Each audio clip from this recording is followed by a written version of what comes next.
So someone wrote in and said, I've heard about these work weekends. I've been running some, and other people have too, where people get together and just crank out work. Mm-hmm. It's a lot more fun sometimes. And they're wanting to know how to facilitate it where people are not chit-chatting too much and people are still balancing having some break time and some fun, and some work time. Mm-hmm. So this is Reid from readaboutsex.com. Cathy Vartuli from intimacydojo.com. And when the Sex Geek Summer Camp shirt is on, that means we're talking about business for sex educators and facilitators and the like. And you can find out more at sexgeeksummercamp.com, which is a blast. We will both be there. Well, you have to be there. I'm biased. I mean, I made it happen, and Cathy organizes it. So ask other people what they thought. Maybe we're not the right people. Trust on opinions. We have people coming back for the third time, so either they're gluttons for punishment or something. Or we're doing something right. Yeah. All right, so go. Okay, so I do this. I find that it's really easy to get a lot done. If I have friends sitting around and we're encouraging each other, asking questions occasionally, and taking breaks together, it's a lot harder when I'm hit a rough spot in what I'm doing I'm going to play on Facebook or watch TV for a little while because they're going to know. So it's kind of encouraging, and it's fun. The energy of other people getting stuff done is really cool.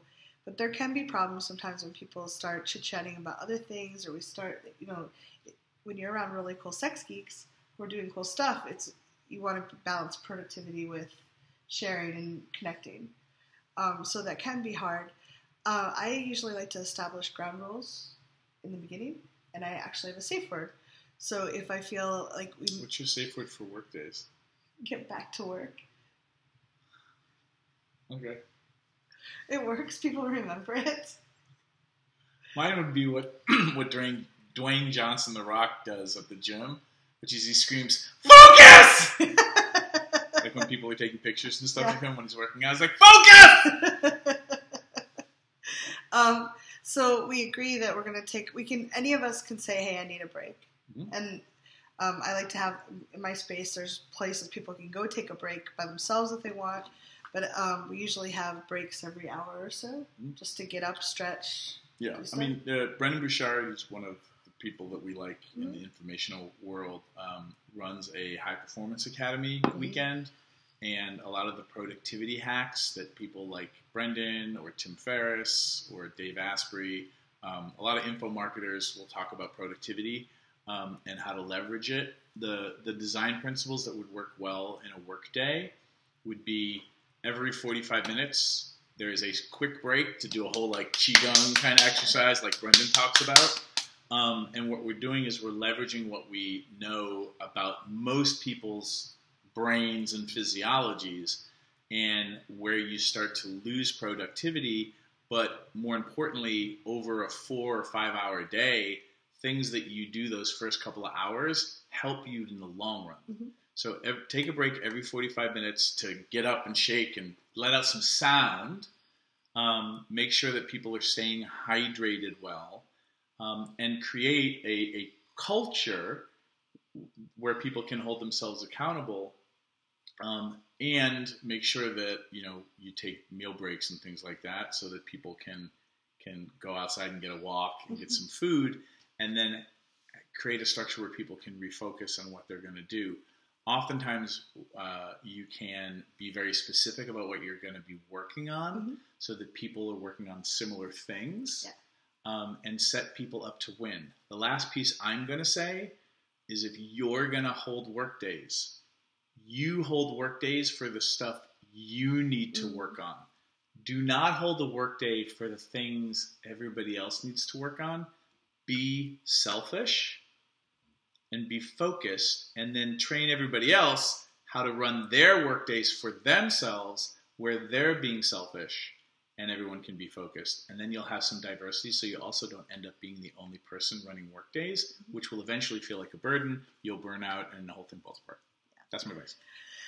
I really like I've done work days where everybody is working on the same thing. I've also done them when people are doing very different things. One thing that I found that I really like is for everybody to set an intention. So for the next hour, what am I going to work on? And at the end of that 45 minutes or an hour, celebrate what they got done, because that feels really good, and that kind of is motivating. Like, yeah, I did get that done, and having a witness can be really fun.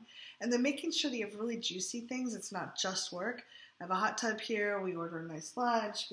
We take time to have some good connected time too, and that makes it really juicy and fun. And people are like, "Wow, that was a fun day. I don't feel like I worked hard, but I also had playtime with my fun friends." Yep. Last distinction. Work days where you're implementing versus work days where you're brainstorming, two very different things. Where you're like setting up a website or writing copy versus, hey, I want to talk about how I should be approaching this launch or this project so that I can figure out my copy later. Yeah, brainstorming versus implementation. We're going to spend a work day emptying our inboxes. Very different than discussing what we're going to do for the next year when it comes to blogging, like your editorial calendar. Right. And you can have something in between where I've done that too. We're working on something we might run into blocks on. So if we're writing copy or writing a website or something, I actually have done this where people just like raise their hand, and then people like can finish what they're doing and like, yes, like a minute later, I'm stuck on this, or what would you do here? And we try to keep those to like 2 minutes. Like we don't want to have like a 20 minute crowdsourcing opinion. But it really can help when you're just like, you're stuck and you want to go forward. Just having someone say, oh, A sounds so much better than B. How about this? Like you can just move forward, and it's really exciting. And that kind of stuff's helpful because people who are showing up to brainstorm, that's going to be a very different energy than people who are showing up to do tasks. And then you're going to have conflicting energies in the room. People are like, why is everybody so quiet? Like I need to work this out loud with everybody.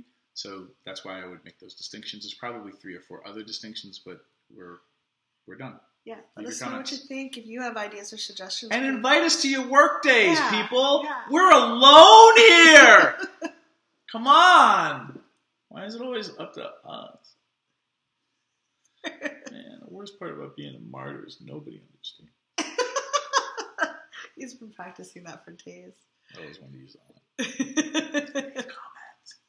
I hope this business geekery was useful for you. If you'd like to continue with the brain sex, click on subscribe up here. If you want to follow me on social media, right here, ladies and gentlemen, next video below. And if you'd like your very own Sex Geek Summer Camp t-shirt, then just click right here, right now.